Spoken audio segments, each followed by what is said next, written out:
Good morning बच्चों। ये हम चैप्टर शुरू करने वाले थे स्टीफन हॉकिंस। मैंने कल भी आपको पाठ परिचय बताया था कि अक्सर हम जो है दिव्यांग का मतलब होता है जो जिनका कोई भी शरीर का कोई भी अंग जो है वो ख़राब होता है, उसको दिव्यांग बोलते हैं। और हम उनको जनरली ना बेचारा समझते हैं। ऐसे हम सोचते हैं कि वो बेचारे हैं और उनको जो है कुछ वो कर नहीं सकते। और ये बात मैं बताऊं कि आपको क्या सचमुच में किसी ऐसे व्यक्ति का मजाक उड़ाना चाहिए कि जो कि लंगड़ा है, अंधा है, लूला है, बहरा है। हमें बिल्कुल भी ऐसे व्यक्तियों का मजाक नहीं उड़ाना चाहिए। उसके बाद है हमारा जीवन मूल्य। हमारी ज़िंदगी में हमारे लिए हमारी पॉजिटिव सोच बहुत ज़रूरी है। हम ये ठान लें कि हम ये कर सकते हैं, हम ये करेंगे और हम ये कर लेंगे, कर ही लेंगे। ये हमारे लिए ज़िंदगी में बहुत ज़रूरी है और जिसने ये सोच लिया वो सच में कर पाता है ऐसी बातों को। इसके बारे में अब चैप्टर के बारे में हम पढ़ना शुरू करते हैं।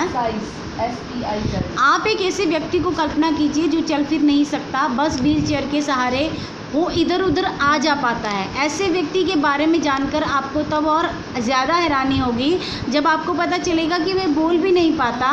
फिर यह जानकर कि वह व्यक्ति कोई और नहीं बल्कि संसार के महानतम वैज्ञानिकों में से एक है। आप अपने दांतों तले उंगली दबाए बिना न रह पाएंगे। अमेरिका का उच्च नागरिक सम्मान पाने वाले इस वैज्ञानिक का नाम स्टीफन हॉकिंस, जिनका जन्म 8 जनवरी 1940 को ऑक्सफोर्ड इंग्लैंड में हुआ था। इनके पिता फ्रैंक हॉकिंग भी एक वैज्ञानिक थे। स्टीफन की आरंभिक शिक्षा सेंट एल्बॉस स्कूल में हुई थी। बचपन से ही वे पढ़ने में बहुत तेज़ थे। अपने आसपास की चीज़ों को जानने और समझने में उन्हें बहुत मज़ा आता था। जब भी उन्हें कोई ख़राब रेडियो या घड़ी मिल जाती तो वे उसे ठीक करने बैठ जाते।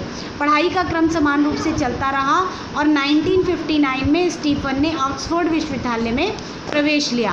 ऑक्सफोर्ड विश्वविद्यालय से अपनी पढ़ाई पूरी करने के बाद स्टीफन ने कैम्ब्रिज विश्वविद्यालय में प्रवेश किया और भौतिकी में शोध करने लगे। लेकिन अभी कुछ ही महीने बीते थे कि उन्हें एक बीमारी मोटर न्यूरॉन ने घेर लिया जो कभी भी ठीक नहीं हो सकती थी। इसके कारण उनका चलना फिरना बंद हो गया। अब व्हील चेयर ही हमेशा के लिए उनका सहारा बन गई।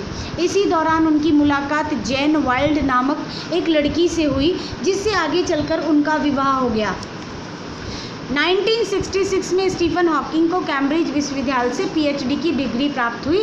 लेकिन इतनी शक्ति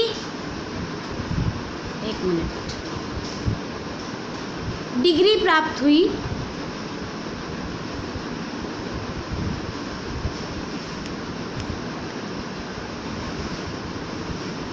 लेकिन फिर भी स्टीफन ने कैम्ब्रिज में अपना शोध जारी रखा।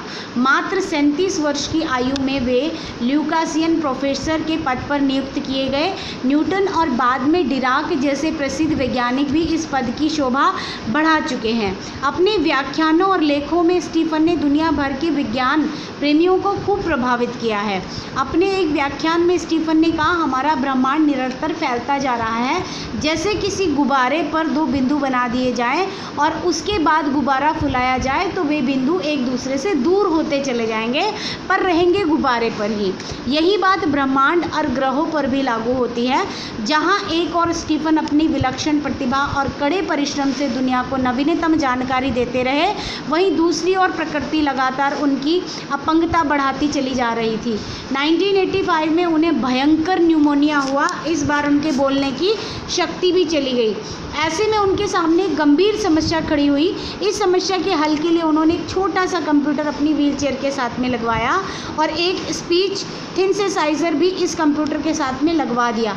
अब उनके शरीर में केवल इतनी शक्ति है कि वे कीबोर्ड के बटन दबाकर इधर उधर आते जाते हैं और साथ ही स्पीच सिंथेसाइजर की सहायता से लोगों के प्रश्नों के उत्तर भी देते हैं। शारीरिक रूप से हिलने डुलने में भी असमर्थ होने के बावजूद उन्होंने हार नहीं मानी। उनमें गजब का आत्मविश्वास देखा जा सकता है। समय समय पर वे विदेश यात्राएं भी करते हैं। कुछ वर्ष पहले वे अमेरिका गए, जहां उनके व्याख्यान सुनने वालों में बड़े बड़े वैज्ञानिक शामिल थे। वहां अमेरिका के पूर्व राष्ट्रपति बिल क्लिंटन जैसे प्रसिद्ध व्यक्ति भी उपस्थित थे। A brief history of time book के माध्यम से उन्होंने आम पाठकों को ब्रह्मांड के तमाम रहस्यों के बारे में साधारण शब्दों में समझाने की चेष्टा की है।